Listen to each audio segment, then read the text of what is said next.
साहब, चलो आपने कहा बिस्मिल्लाह करें तो हम लोगों ने कहा चलो बिस्मिल्लाह कर लेते हैं।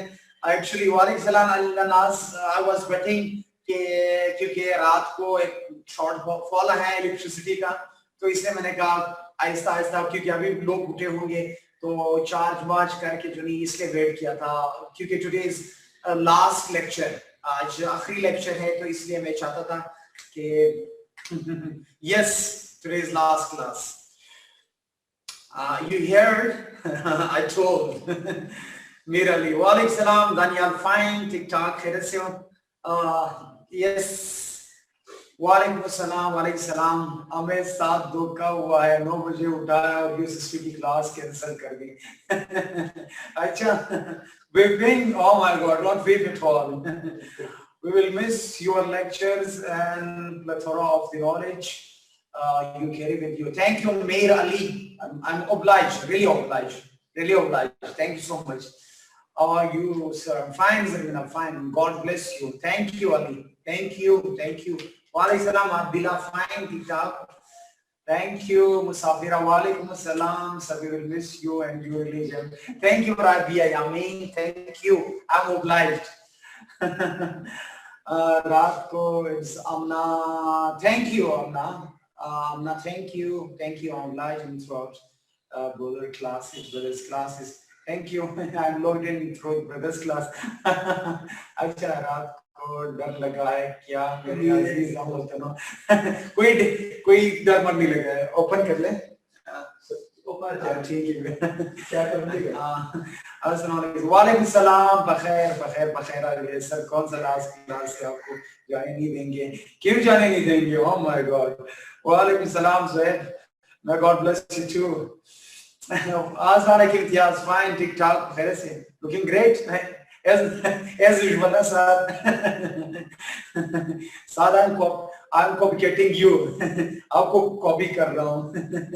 वालेकुम सलाम, गुड मॉर्निंग। आपका अभी मॉर्निंग हुआ है यार, मेरे तो अभी नून चल रहा है। ओह माय गॉड, किसने सैयद बिलाल बुखारी ने ओह माय गॉड लगाया? Walaikum salam, Mafand. We will miss you, sir, for the second time after Islamiyat. Alvida, Alvida, gender studies. Very funny guy, very funny. I will miss you too, Saad, right? Honored. Aicha, may Allah bless you too. Good morning, Arsalan, and Walaikum salam. Stay blessed. We miss you for Islamiyat and gender. Thank you, Arsalan. I will miss you too. आपको oh my God बहुत याद आ गई। अच्छा, oh my God on this word। लबाइक की lecture, लबाइक की lecture sir, लबाइक की lecture sir. अच्छा, फातिमा, हाँ yes. Thank you Akhtar, thanks ma'am Amna, हमारा आधा काम आसान करने के लिए। Thank you, thank you. Let's start करते हैं आज नए टॉपिक से, क्योंकि एक दो इसके हवाले से वो भी आए हुए थे कि सर आज जो class Fahd Munir after very long time, क्या है फाद? ठीक ठाक। सैयद बुखारी ये क्या है? सैयद बुखारी क्या करे, मेरे पिक्चर लगा है बुखारी, सैयद बिलाल बुखारी, आपने अपने डीपी पे मेरा पिक्चर लगाया है और वो भी मेरे स्काउटिंग का। ओह माय गॉड, कहाँ से मिला है? ये अच्छी बात नहीं है पाजी, देख ले। हाँ, ये चेक कर यार। Oh my god. दुआ please for my first attempt. Always इंशाल्लाह बिल्कुल। कल रात लगाई, लाइट चली गई थी, मैंने सोचा सर को ब्लैक विगो उठा ना ले। Father leave is with me, तो मुझे कोई ब्लैक विगो नहीं उठा सकता है।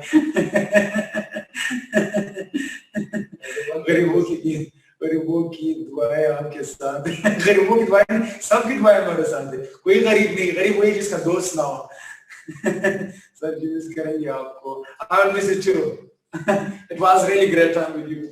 खैर कमिंग आज जो है ग्लोबलाइजेशन नेक्स्ट टॉपिक की तरफ आएंगे। फिर आप विदा वाली बातें ना करो, ऐसे कि 3 घंटे आप उनके साथ गुजारें फिर सारे भूल जाऊंगा। तो आज की जो टॉपिक है वो है ग्लोबलाइजेशन। जेंडर के हवाले से हम बात करेंगे।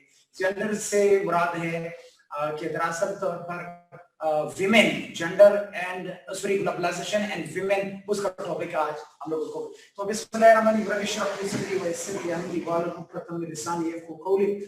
ग्लोबलाइजेशन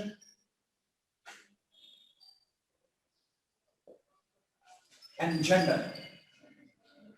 जेंडर में स्पेशली विमेन, उसके पर्सपेक्टिव है।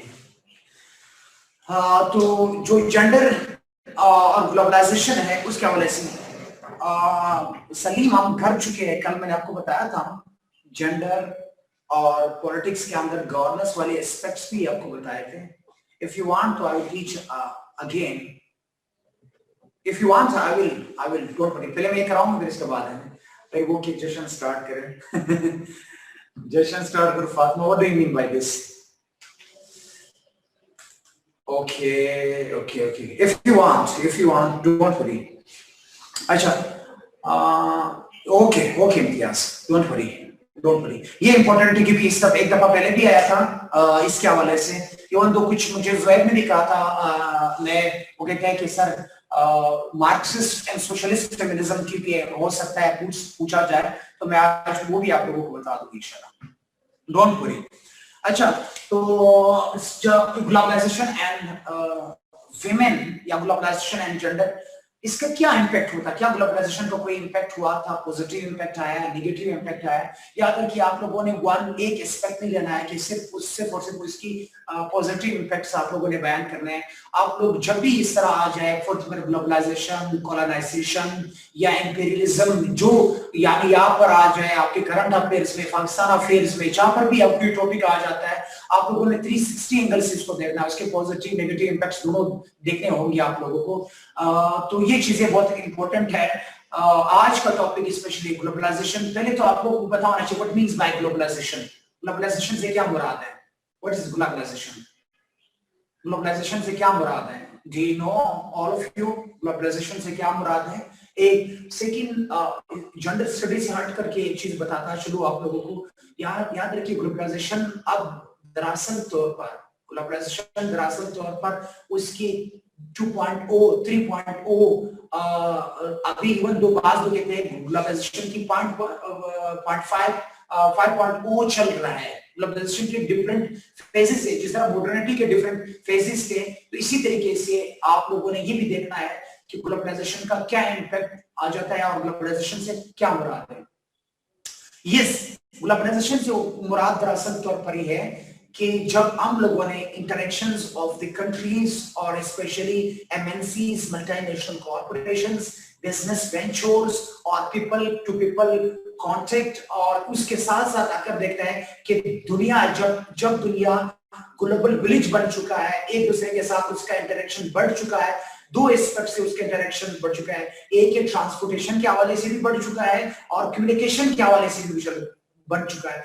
जब एक आपकी टेलीकम्युनिकेशन या आपकी एक दूसरे के साथ जो आप रवाबित जो है, आप बताए एक लिंक पर, एक ईमेल पर आप दूसरे कंट्रीज के साथ, जो आपकी दुनिया के नॉर्थ पोल में हो या साउथ पोल में, ईस्ट में या वेस्ट में, तो इंटरकनेक्टिविटी इस तरीके से बढ़ी है कि आपका उनके साथ कम्युनिकेट करना और उसके साथ साथ ट्रांसपोर्टेशन इतना बढ़ चुका है कि आप इजिली वो जो एक साल लगता था, 2 साल लगते थे किसी चीज को ट्रांसपोर्टेशन करने में, उसके साथ बिजनेस करने में, तो अब वो मंथ्स में भी नहीं बल्कि डेज में हो चुका है। आपको पता है कि 24,000 जो माइल्स डिस्टेंस था, अब सिर्फ 24 डेज में ही वो सब कुछ हो जाता है। क्यों? इसकी एक बहुत बड़ी वजह क्या है कि नेटवर्किंग भी हो चुकी है, चाहे वो इकोनॉमिक्स के हवाले से भी हो और कल्चर के हवाले से, आपका पीपल टू पीपल इंटरेक्शंस है, और यस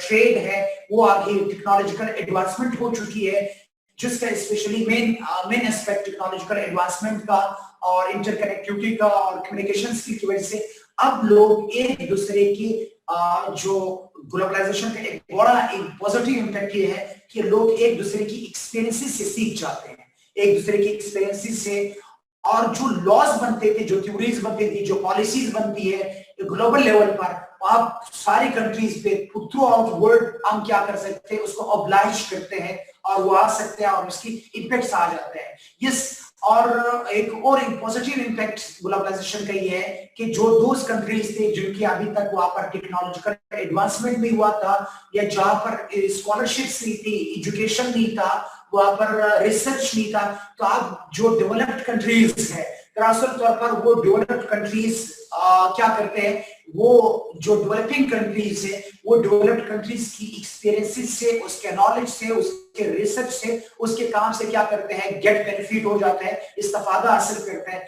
फॉर एग्जाम्पल आपने देखा होगा पाकिस्तान के अंदर हम बहुत सारी चीजें जो यूज कर रहे हैं, टेक्नोलॉजिकल एडवांसमेंट पाकिस्तान ने तो खुद तो नहीं किया है, बाकी जो वेस्टर्न वर्ल्ड है, द वेस्ट वर्ल्ड है या अमेरिका या बाकी वहां पर जितनी भी एडवांसमेंट हुई है उससे पूरी दुनिया क्या हो रही है, वो दरअसल तौर पर गेट बेनिफिट हो रहा है। इसके बाद हम लोगों ने देखा था कि जब वर्ल्ड वॉर 1 हुआ था तो वर्ल्ड वॉर 1 के बाद दुनिया थोड़ा सा क्लोज आना स्टार्ट हो गया था, स्पेशली अगर वेस्टर्न वर्ल्ड में देखा जाए, वेस्ट बहुत ज्यादा क्लोज आया था एक दूसरे के साथ, वहां पर इंटरकनेक्टिविटी हुआ था और उन लोगों की एक दूसरे के साथ इंटरेक्शंस जब हुआ था, स्पेशली तौर पर दुनिया the rest of the world को कैप्चर करने या कॉलोनाइज करने के लिए ये भी हुआ था। और यस, इसके बाद हम लोगों ने देखा था कि जब स्पेशली सेकेंड वर्ल्ड वॉर हुआ था, सेकेंड वर्ल्ड वॉर में फिर दुनिया जब उसने देखा था कि दुनिया एक डूम की तरफ जा रहे थे, तो वहां पर उन लोगों ने डायरेक्ट, जिसे हम टोटल वॉर कहते हैं, टोटल वॉर का पता है ना, full fledge war, full fledge war नहीं हुआ था, टोटल वॉर नहीं हुआ था, सेकेंड वर्ल्ड वॉर के बाद फिर टोटल वॉर नहीं हुआ है, फुल फ्लेज वॉर नहीं हुआ है, बल्कि कोल्ड वॉर इरा स्टार्ट हो गया। लेकिन उस कोल्ड वॉर इरा की दो चीजें बहुत कॉमन थी, एक चीज था कोऑपरेशन, वो एक दूसरे के साथ कोऑपरेशन भी करते थे, चाहे पॉलिटिकल कोऑपरेशन था, आप क्यूबन मिसाइल क्राइसिस का देखो, आप साल्ट देखो, आप स्टार्ट देख लो, आप ओआईसी अगर आप देखें वो बनाया था, इसीलिए सेफ्स जब उन लोगों ने बनाया था, खुद अगर आपने देखा था अलायंसेस बनाए गए थे, और उससे पहले अगर थोड़ा सा पहले चले जाते हो तो जो यूनाइटेड नेशन बना था, इवन दो यूनाइटेड नेशन भी एक कोऑपरेशन का, म्यूचुअल कोऑपरेशन का या पीसफुली कोऑपरेशन, एक दूसरे के साथ पीसफुली कोई डेडलॉक आ जाता है, इकोनॉमिक या पॉलिटिकल या आइडियोलॉजिकल जो डेडलॉक आया था तो उसको भी पीसफुली रिजोल्व करते थे। इसके बाद फिर हम लोगों ने जब दुनिया में स्पेशली तौर पर जब हम लोगों ने देखा था कि वार से कुछ नहीं होता है, और जो कंट्रीज, जो बाइपोलर दोनों कंट्रीज थी, वो आहिस्ता आहिस्ता म्यूचुअल सिम्बियोसिस की तरफ आए, वो सिम्बियोन्स बन गए एक दूसरे के साथ, म्यूचुअल कोऑपरेशन स्टार्ट किया था। तो फिर हम देखते हैं कि उस इंसिडेंट में एक कोल्ड वॉर में प्रॉक्सीज वॉर स्टार्ट हो गए थे, डायरेक्ट कन्फ्रंटेशन आने के कोऑपरेशंस करते थे। उन्हीं दिनों में आप बताइए जब इकोनॉमिक क्रंच आया था दुनिया में, एक बिगेस्ट इकोनॉमिक क्रंच आया था, तो वहां पर मार्गरेट थैचरिज्म आया था। मार्गरेट थैचर जब आई थी तो उससे फिर हम लोगों ने देखा था कि international political economy, international economic system develop करवाए गए थे, जिसमें अगर आप देखें जो अपना IMF है, वर्ल्ड बैंक है, और इसके अलावा WTO है, वर्ल्ड ट्रेड ऑर्गेनाइजेशन, ये बनाए गए थे। उसका एक, जिसे हम ब्रिटन वुड्स सिस्टम कहते हैं, उसका एक और सबसे इंपॉर्टेंट अफेक्ट किया था कि उससे लोगों के इकोनॉमिक इंटरडिपेंडेंस बढ़ चुका है, इकोनॉमिक इंडिपेंडेंस बढ़ चुका है। तो दुनिया में दो कंट्रीज जो इससे पहले उन लोगों के दरमियान ही था, एक था डेवलप्ड कंट्रीज जिसे हम ग्लोबल नॉर्थ कहते हैं, एक ग्लोबल साउथ जिसे डेवलपिंग कंट्रीज कहते हैं। इन दोनों कंट्रीज का एक दूसरे के साथ इंटरेक्शन बढ़ चुका है। अब आगे हम पढ़ेंगे क्या इसका इंटरेक्शन पॉजिटिव था, नेगेटिव था, तो किस तरीके से था, वो सारे हम आगे बात करेंगे। इसको हम कहते हैं ग्लोबलाइजेशन, इसको कहते हैं ग्लोबलाइजेशन। अच्छा, इसके बाद फिर हम देखते हैं कि ग्लोबलाइजेशन का जिस तरीके से हम लोगों ने देखा, थर्ड वर्ल्ड कंट्रीज पर ग्लोबलाइजेशन का एक पॉजिटिव इंपैक्ट भी आया है, नेगेटिव इंपैक्ट भी आया है। और आपको पता है कि हाफ ऑफ ह्यूमैनिटी जो है, स्पेशली तौर पर half of humanity is actually दरअसल तौर पर वो है विमेन, वो विमेन है, और उस विमेन का भी इस ग्लोबलाइजेशन का उस विमेन पर क्या इंपैक्ट आया। अच्छा, ग्लोबलाइजेशन के अंदर एक दो तीन चीजें और आप सुन लें। जब ग्लोबलाइजेशन आया था, आपको पता है ग्लोबलाइजेशन के साथ ही इंडस्ट्रियलाइजेशन भी पीक पर आया है। ग्लोबलाइजेशन के साथ इंडस्ट्रियलाइजेशन पीक पे आया है, और इकोनॉमिक एक्टिविटीज बढ़ गई थी, और इकोनॉमिक इंडिपेंडेंस, एक जो इकोनॉमिक इंटरडिपेंडेंस जो है, सॉरी इकोनॉमिक इंटरडिपेंडेंस भी बढ़ चुका था। अब जो कंट्रीज ग्लोबल नॉर्थ है, डिपेंडेंसी थ्योरी के मुताबिक जैसे आप लोगों को बताया था, ग्लोबल नॉर्थ जो है वो ग्लोबल साउथ पर क्या करते हैं, उस पर एक्चुअली तौर पर वो डिपेंडेंट है फॉर रॉ मटेरियल के लिए और चीप लेबर के लिए उसको जरूरत पड़ता है। और स्पेशली द अदर साइड पे अगर देखते हैं जो ग्लोबल साउथ है उसको टेक्नोलॉजी उसके पास थी, वो जब भी कोई टेक्नोलॉजिकल एडवांसमेंट करना चाहते हैं या किसी चीजें को आप खुद मिनट लाने की कोशिश जब करते हैं, एडवांसमेंट की तरफ अगर चलते हैं, अगर डेवलपमेंट की तरफ जाते हैं, तो उनको अभी उन सारी चीजों की जरूरत होती है, अलाकार की जरूरत होती है जो डेवलप कर चुके हैं इन ग्लोबल नॉर्थ के अंदर। तो इस तरीके से इंटरडिपेंडेंस बढ़ने के साथ साथ ही तो कुछ कंट्रीज के अंदर आपको बताया कि जहां पर अर्ली डेवलपमेंट हुआ है, जैसे हम डेवलप्ड कंट्रीज आप कहते हैं, वहां पर भी विमेन का क्या स्टेटस को था, क्या पॉजिटिव इंपैक्ट आया था। हम लोगों ने देखा कि इसके आने से, ग्लोबलाइजेशन के आने से वहां पर हम लोगों को इकोनॉमिक प्रॉस्पेरिटी मिलना स्टार्ट हो गई है, क्योंकि वहां पर अब बताइए कि ग्लोबलाइजेशन के साथ दो और चीजें जो है दुनिया में राइज हो गई है, वो है ह्यूमन राइट्स प्लस उसके साथ अगर आप देखते हो कैपिटलिज्म को, फ्री मार्केट्स को लोगों ने बड़ा उसकी बात की है। ह्यूमन राइट्स प्लस कैपिटलिज्म जब आया था तो वहां पर इकोनॉमिक लिबरलिज्म की भी वो बात करते हैं, इकोनॉमिक लिबरलिज्म की बात करते हैं। जब इकोनॉमिक लिबरलिज्म होता है और स्पेशली तौर पर जब पूरे वर्ल्ड इंटरडिपेंडेंट होता है और इंडस्ट्रियलाइजेशन होता है, तो अब आपको बहुत सारी चीजों की जरूरत होती है कि आपको क्या करना होगा, नए सिरे से स्टार्ट करना होगा ये सारी चीजें। तो कमिंग टुवर्ड्स, अब मैं एस्पेक्ट्स की तरफ आऊंगा आप लोगों को, वो क्या है कि ग्लोबलाइजेशन का क्या इम्पैक्ट है, क्योंकि आप लोगों को एग्जाम के हवाले से बताना था। ये थोड़ा सा माइंड आप लोगों को बनाया है रिगार्डिंग ग्लोबलाइजेशन। अब हम आते हैं ग्लोबलाइजेशन एंड जेंडर डेवलपमेंट या जेंडर पर क्या पॉजिटिव इंपैक्ट आया है, नेगेटिव क्या इंपैक्ट्स है, तो मैं आपको दोनों बता दूंगा, पॉजिटिव और नेगेटिव दोनों। पहले मैं आपको पॉजिटिव इंपैक्ट्स बताऊंगा कि ग्लोबलाइजेशन का पॉजिटिव इंपैक्ट क्या आया था। और आपको पता है कि ग्लोबलाइजेशन से ही, क्योंकि दरअसल में बराबर देखते हैं ग्लोबलाइजेशन के पीछे एक और चीज भी था, वेस्टर्नाइजेशन। और वेस्ट में अगर आप देखते हैं वहां पर इंडिविजुअलिज्म है, इम्तियाज साहब के इंडिविजुअलिज्म से मुराद है एक फर्द की जो ह्यूमन राइट्स है, एक फर्द की जो राइट्स है, दरअसल तौर पर उसके बारे में भी फोकस होना स्टार्ट होगी। तो एक बहुत पॉजिटिव इंपैक्ट जो आया था वो था इंडिविजुअलिज्म पे। और इंडिविजुअलिज्म का पॉजिटिव इंपैक्ट क्या आया था, विमेन को पहले जो सोसाइटी में जिस तरीके से कंसिडर किया जाता था, वो जो है अब उसका इंडिविजुअल एंटिटी जो है उसको भी आप लोग क्या करते हैं, एक्सेप्टेंस स्टार्ट हो जाता है। तो जो अचीव स्टेटस था विमेन का, अचीव स्टेटस अब उसका ये है कि वो उसका नेशनल स्टेटस की तरफ चला जाता है। अचीव स्टेटस से मुराद सोसाइटी ने जो दिया गया था। अब जब दुनिया ग्लोबल विलेज बन चुका है तो आप लोगों ने बाकी वर्ल्ड को देख करके वहां पर विमेन का स्पेशली तौर पर अगर आप देखते हैं विमेन के, यस वहां पर विमेन का क्या है, विमेन का पॉजिटिव इंपैक्ट विमेन पर क्या है कि अब विमेन भी एज एक इंडिविजुअल के तौर पर कलेक्टिवली उसका इंडिविजुअल एक्सिस्टेंस जो है, उस इंडिविजुअल बंद करवाएं नहीं हुआ है, स्क्रीन ऑफ है।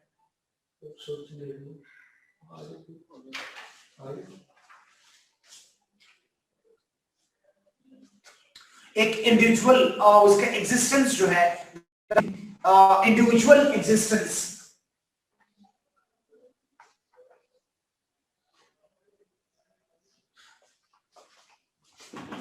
उसके इंडिविजुअल एग्जिस्टेंस जो है वो बहुत ज्यादा इंपॉर्टेंट है। तो इसका स्पेशली इंडिविजुअलिज्म से मुराद ये है कि उसका जो एक पॉजिटिव इम्पैक्ट ये है कि अब उससे पहले जो था उसका इस तरीके से नहीं था, अब उसका इंडिविजुअलिस्टिक इन नेचर एग्जिस्टेंस अब आ चुका है। स्पेशली आपको पता है कि यानी वी आर इंडिविजुअलिज्म से मुराद है कि we are going to value the other people owing to their own existence. पहले विमेन को आप कहते हैं just like as a chattel के तौर पर, एज अ कलेक्टिव क्लास के तौर पर कंसीडर किया जाता था। अब इंडिविजुअल एग्जिस्टेंस ऑफ विमेन को एक्सेप्टेंस मिली है, इंडिविजुअल एग्जिस्टेंस ऑफ विमेन को क्या मिली है और उसको एक अप्रोच मिला है। तो हम लोगों ने ये देखा है, यानी उसकी अपनी ascribed status, ascribe status of women, ascribe आपको बताया था ना, एस्क्राइब यानी नेचुरल, उसका नेचुरल जो डिस्पोजिशन है, नेचुरल उसका है, उसको हम कहते हैं एस्क्राइब यानी नेचर। इससे पहले नर्चर्ड हुआ करता था। इसके बाद जो आपको पता है कि जब ग्लोबलाइजेशन हुआ, ग्लोबलाइजेशन के साथ ही इंडस्ट्रियलाइजेशन हुआ, और जब इंडस्ट्रियलाइजेशन होता है, याद रखिए, तो इंडस्ट्रियलाइजेशन से दो चीजें आपका इंडस्ट्रियलाइजेशन से दो चीजें इंपैक्ट आपकी आ जाती है उस पे। Industrialisation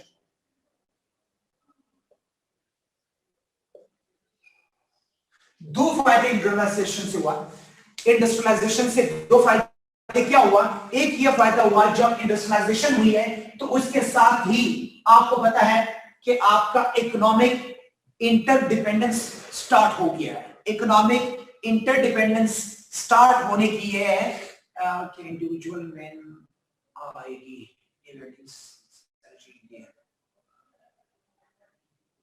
I'm not getting yes. Industrialisation से ये मुराद है, दो चीजें होगी। एक इंडस्ट्रियलाइजेशन से ये हुआ कि जॉब अपॉर्चुनिटीज बढ़ गई है।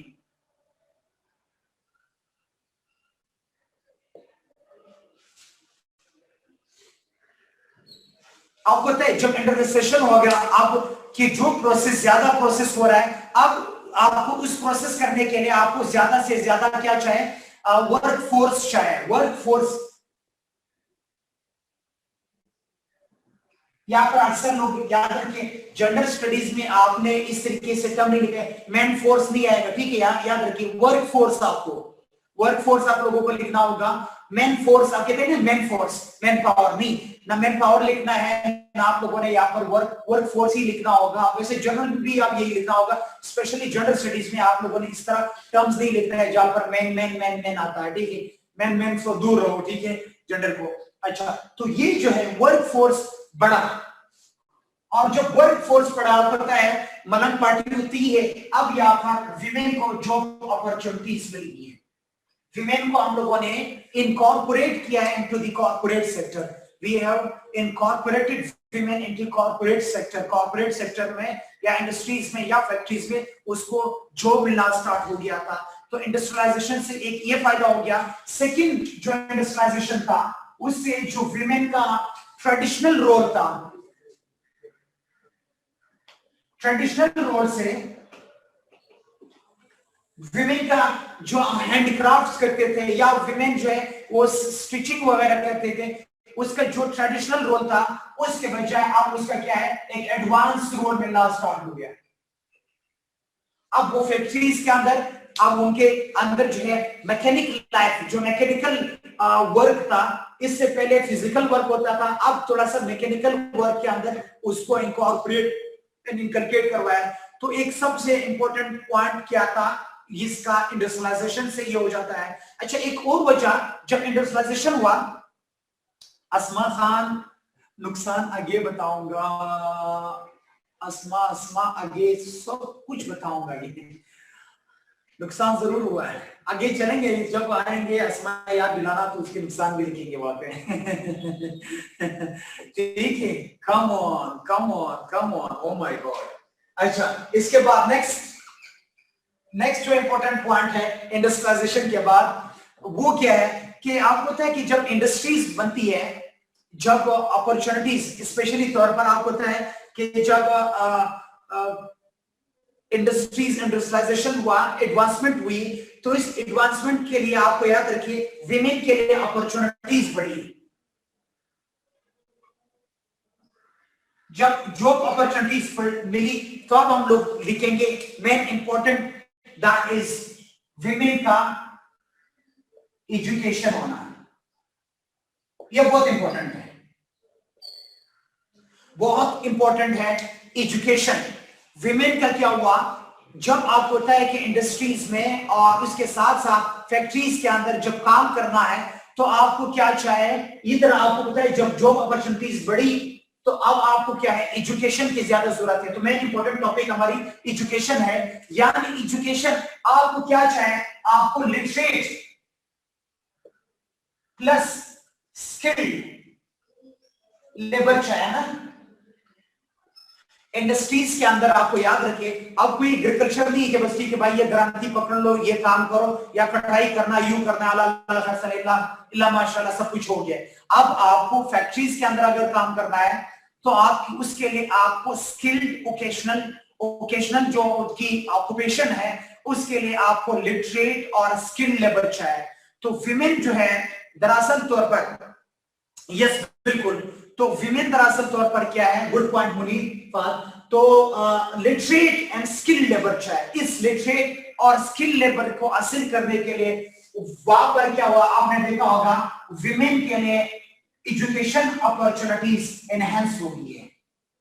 विमेन के लिए एजुकेशन अपॉर्चुनिटीज क्या है, वो उनके लिए बढ़ गई है। प्लस विमेन जो पहले सिर्फ नर्सिंग करती थी, होम इकोनॉमिक्स पढ़ती थी, अब विमेन को क्या हुआ, जब ग्लोबलाइजेशन हुआ तो यहाँ पर उनका टेक्निकल एजुकेशन के लिए भी उसका बढ़ गया। टेक्निकल,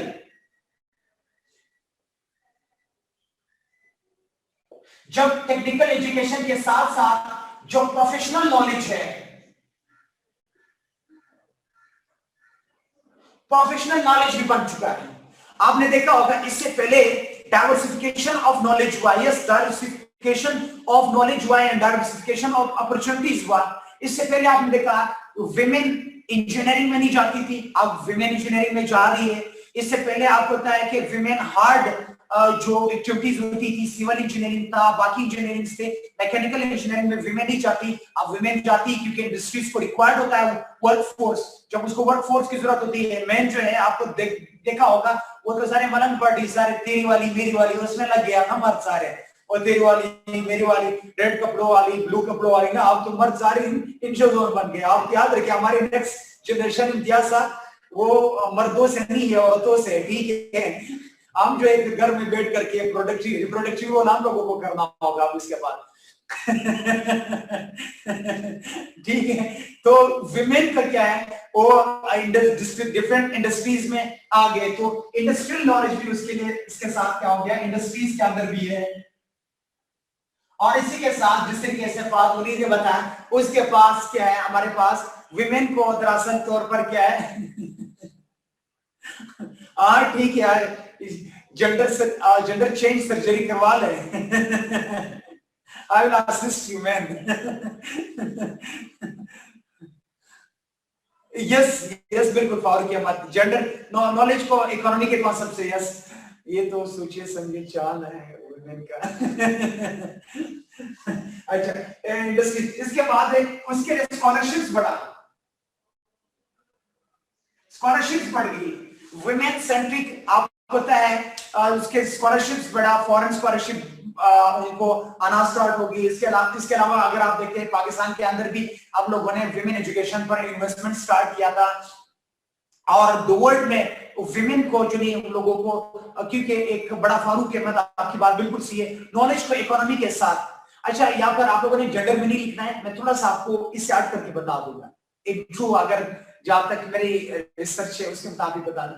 आपको पता है कि अकॉर्डिंग टू गॉर्बेचोव ने किया था कि जब हम लोगों ने वर्ल्ड वार 1 वर्ल्ड वार 2 और इतनी वार्स कोल्ड वार्स वार खेला हम लोगों ने ना, जंग खेला, तो इससे जो हमारी मैन फोर्स जो है वो खत्म होगी, मैन फोर्स।